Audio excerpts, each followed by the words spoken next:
I'm giving Romans and Paul's agony a break for a week because I want so much to talk about the story of Abraham's servant in the courtship of Isaac and Rebekah. The story is quite a long story that spans almost an entire chapter, the story of Abraham asking his servant, who remains unnamed, to find a wife for his son Isaac. So I need to tell you the beginning of the story to get to the point of my sermon. Remember that Abraham and Sarah were married, and it took them until she was in her 90s to have Isaac, and Sarah has died. Isaac is a young man, Abraham is an old man, and both Isaac and Abraham are grieving, as you see at the end of the story. So Abraham says, it's time for Isaac to take over my life, to have children, to be married, and also to assuage his grief with the love of his life. And so he says to his servant, go find a wife among my people. Don't go among the Canaanites where we live. Go back to my family to find a suitable wife for my son. And remember that Abraham is quite wealthy. He's a very wealthy man. Think tycoon. Lots of camels, lots of livestock, lots of servants, all sorts of stuff. And he sends this master steward with 10 camels, and you learn later in the story, many servants sitting on those camels. So, and then gold bands and nose rings and so on. They're sending money. Now, here's the interesting thing. Abraham says, the angel will be with you and will grant this to you because God has promised it. The servant says a prayer. He says, God, here's how I need your help. Help your servant to find the right woman for Isaac. So what I'm going to do is I'm going to sit at a well, and when a young woman comes, I'm going to ask her for a drink of water. And if she gives me that drink, and then further she offers to give water to my camels, I will know that this is the woman that I'm supposed to ask to marry Isaac.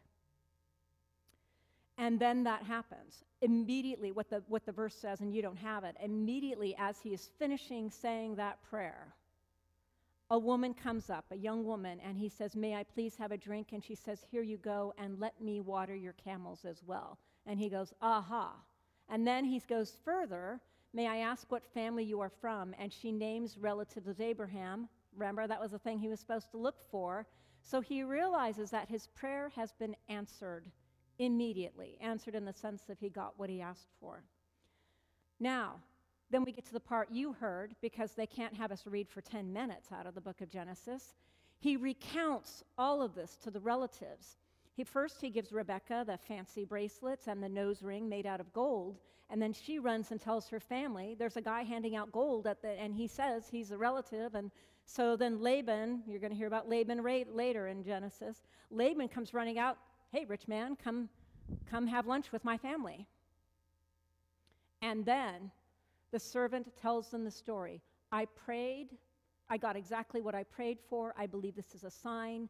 Tell me whether Rebekah will come with me to marry Isaac, or I will do, as my master said, I did what I tried to do, and he said I am set free. I can go to the left or the right afterward. I don't have to go home and say I failed. But I ask you to fulfill this desire of my master.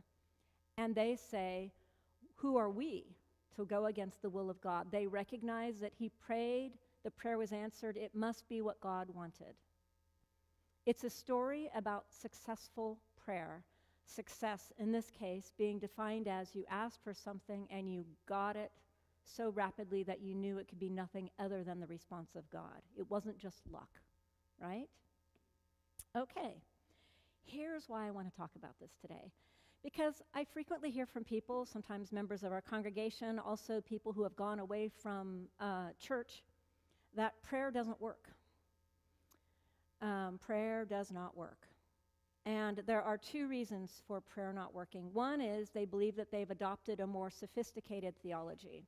A sophisticated theology that says, yes, there is a God floating about in the universe that created everything and then just sort of let it go.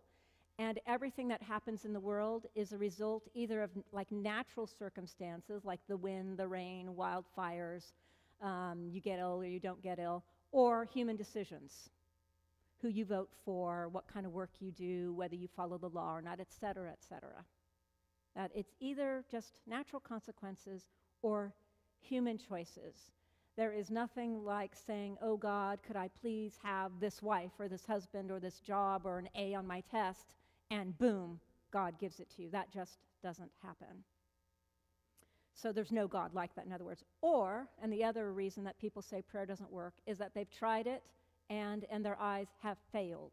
Either they're not good at it, they don't have enough faith, or God did not deliver. So those are the two main reasons. A different theology, or God just hasn't come through for me. So either I'm wrong or God's wrong or I'm doing it wrong. But in any case, it's a waste of my time. Prayer does not work. Interestingly, there are some theologians who would say, and I could think of Augustine and Schleiermacher, two of them, who would say that prayer doesn't work in the way we think it works. In other words, God is not our errand boy in the sky, and we don't say, God, please give me whatever success in this endeavor, and then God does it or doesn't do it. But the reason that a theologian like 19th century German Schleiermacher says that is because they believe in the omnipotent, all-knowing God who is the creator and the provider for all from the beginning. So God has preordained everything that's going to happen.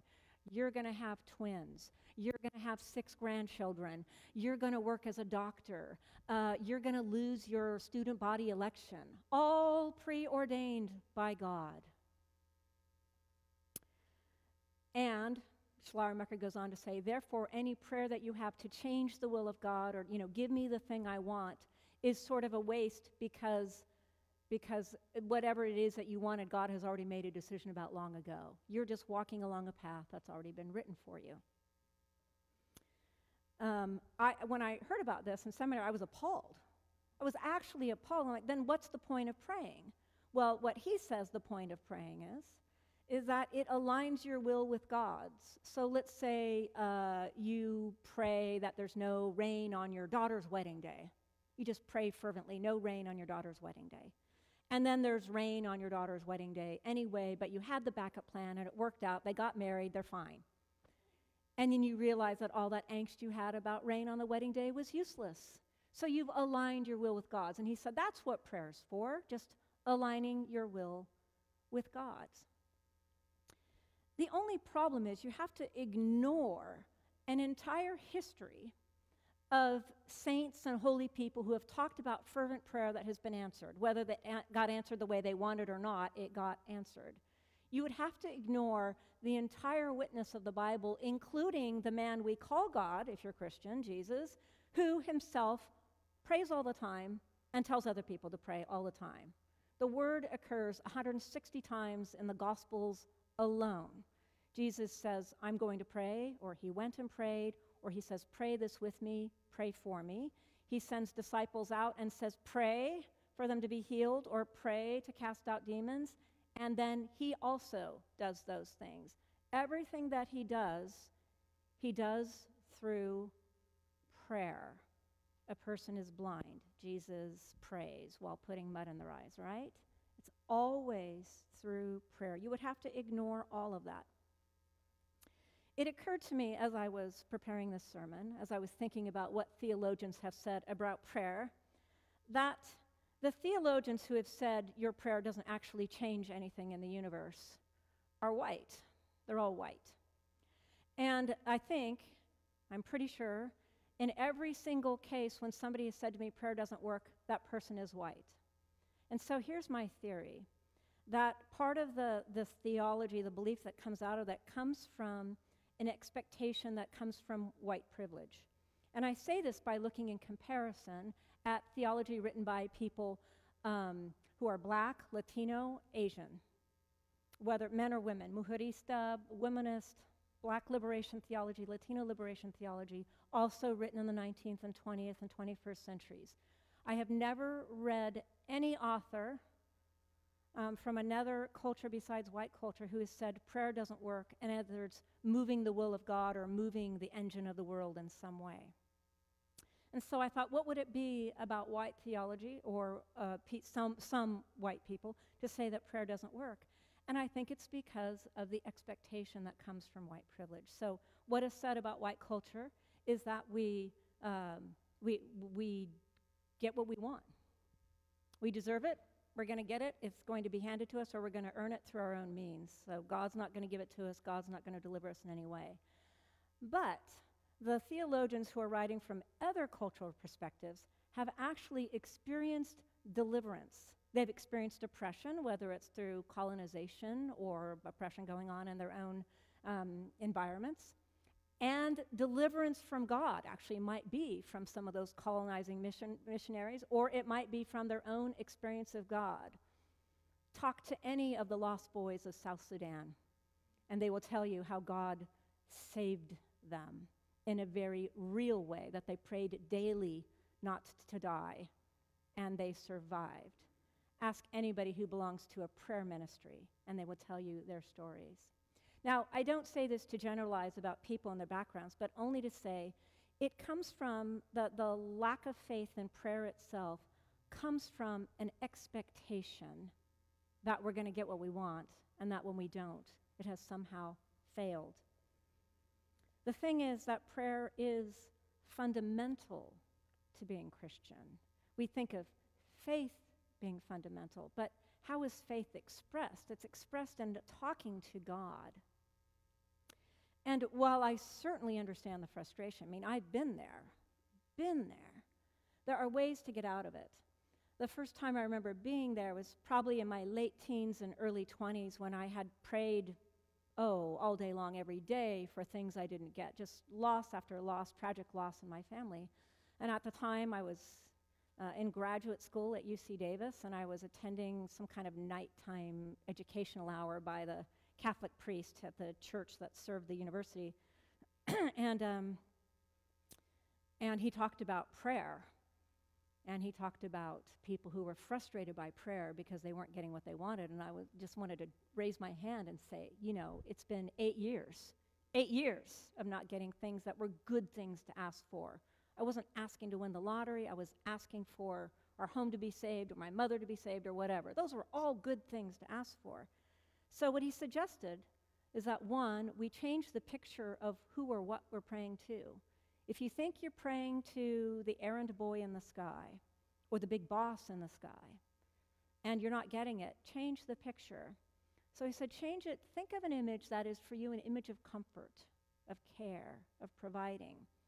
And the image that came to me was my yellow security blanket when I was a little child. It was my baby blanket, and until I was about 6, I carried it around like Linus, sucking my thumb and carrying my little yellow security blanket. And so I pictured myself praying to a yellow security blanket.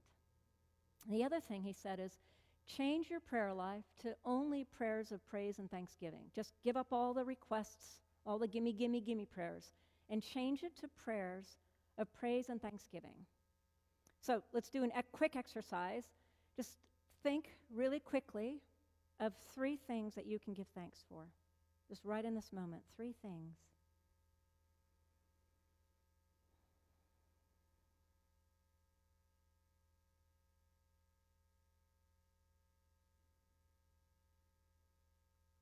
Got it? Wasn't it pretty easy to rattle off 3 things, wasn't it? So easy. So easy to do. The other one I recommend, and I highly recommend this as a practitioner of it, is to keep a prayer journal. This is if you need to help your prayer life. If your prayer life is great, number 3 is for you. So a prayer journal is where you write down what you're saying to God. Whether you said it aloud, we're going to say it aloud or think it, write down what you want to say to God, whether it's a rant or whether it's a request or whether it's a question, some help with discernment, anything you would pray. Write it down in a journal. This has several effects. 1, it slows down your thought because you have to write it, and that's the slowest way of expressing yourself, and you simply slow down what you're doing. 2nd, it causes you to look at what you are praying. You have a written record. You can look at it and say, I sound like I'm complaining, or I've been praying about this for 10 weeks now, And then the 3rd one, and this is the best part, is that later on, you go back to your prayer journal, 10 months later, 2 years later, I've done this, and I find an anguished prayer that I wrote at 10 o'clock at night about something. Let's say it's a situation at church. And I don't even know who I'm talking about. What am I going to do about this person? I never name the person, by the way, in my journal. I never write down the name because I don't want people to come upon it later. But what am I going to do? What am I going to do, God? Oh, I'm so stressed out. Oh, here we go again. La, la, la, la, la. And 2 years later, I don't even know who I'm writing about. Isn't that fantastic? And you realize that, let it out to God, and it didn't matter. Now, some people use these prayer journals, and this works for them, not for me, to keep score. I have two friends who have the gift of intercession. That is, they have a spiritual gift where it is believed that their prayers are more successful and moving the will of God than others. And I call this friend, or she calls me, and she'll always say, what can I pray for you? And then when we talk again, say 2 months later, she'll say, how are we doing on this and this and this? It's fascinating. She wants to keep score. Now, I don't like to keep score because to me, it has a flavor for me of, did you or did you not do it, God? Which is never the great place to be with God in prayer, right? But I have to admit that it has its advantages because at least you come back and look at the record and see what you've been praying and whether you feel something has changed as a result. Now, I don't disagree with Schleiermacher that sometimes the action of prayer, especially over time for something you really want or need, is helpful in moving your will. I've had it happen several times where I just start to get out of the, oh, please, I need it now, to, if it comes at the time it can come, God. That's not a bad thing either. And I don't consider that a failure of prayer. It can also cause you to change what you're praying for. You keep praying for A, you get B, and you realize actually B is better. Actually, B is better. The other thing you can do is share prayer with others. And this is where I'm going to talk to those of you who have a lovely prayer life. You can be like Abraham's servant. You can bear witness to others that you prayed for something and you got it. However you got it, whether it's actually what you prayed for or not. You can't imagine what this does to other people to hear that relief in their voice. Now, keep in mind that when you're praying for something, that doesn't mean that your efforts aren't also required as well. So you're praying to get an A on your math test. I would recommend that prayer start before you put all the answers in. Because I did that once in 7th grade. I wrote down all the answers the teacher was collecting, and I'm like, oh, God, I think the last 5 are wrong, so please, God, give me an A anyway. And later on, I realized that was not the time to pray. When would the right time be to pray for a math test? When you are studying for it, because you're actually studying for it. Yes. Help me, God, to be more studious in my math class is the better prayer, right? Okay. Help me, God, to lose weight while I sit here watching TV and eating potato chips. Help me, God, to lose weight. Does everyone see the problem with that? So it's not that we don't take part in it. It's that we ask for God's help in it. So instead of my saying, help me, God, to be more fit, I say, help me, God, to have the discipline to remember my exercises. Help me, God, to make healthy food choices just for today, God. Could you help me with the eating choices? Now, I bring up the exercise thing for a reason. I don't know about you, but I get bombarded with advertising and messages about being physically healthy. Physically healthy. Eat healthy. Sign up for the 6 weeks for women over 50 exercise thing where you're going to lose weight and get strong in 6 weeks only. Sleep more. Drink less alcohol and caffeine. Eat paleo, eat vegan, everything is about our physical bodies. But where is the message about our spiritual health? Where's the app that says, you burned off 550 exercise calories last week, I suggest you raise it to 600 calories. Where's the app that says, you prayed for 5 minutes last week, why don't you try for 5 minutes a day? And if you prayed for 5 minutes a day last week, why don't you raise it to 10 minutes a day? You know how they say you get what you pay for, that you get quality by paying more. Well, I want to suggest that you get what you pray for. Maybe not in the way you expect, but that the more you give to it, the more you pray, you will get what you pray for. Amen.